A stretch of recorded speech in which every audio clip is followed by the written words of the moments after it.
Gujarat housing board કણકોટનું પાટિયું છે. મારું નામ દક્ષાબેન ધાણીધારિયા છે. અમારો પાણીનો પ્રશ્ન છે. ભૂગર ગટર, સ્ટ્રીટ લાઇટ, રોડ રસ્તા કોઈ જાતની સુવિધા નથી. ટોટલી અધિકારી દિલાસા આપે. ચૂંટણીવાળા મત લેવા જાણે એમ કે બધું થઈ જાય, કાંઈ કરતા નથી. મત લઈ જાય, ચૂંટાઈ જાય, પછી અમને કોઈ ઓળખતા નથી. કેટલા સમયથી અને 20 કોર્પોરેટર વર્ષથી 2001 ધારાસભ્ય અને કોર્પોરેટરને રજૂઆત કરી છે. ટોટલી આવે છે, દિલાસા આપે, કોઈ કાંઈ કરતા નથી. શું કહેવામાં આવતું હોય છે?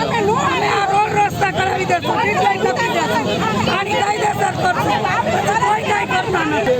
20 વર્ષ થયા,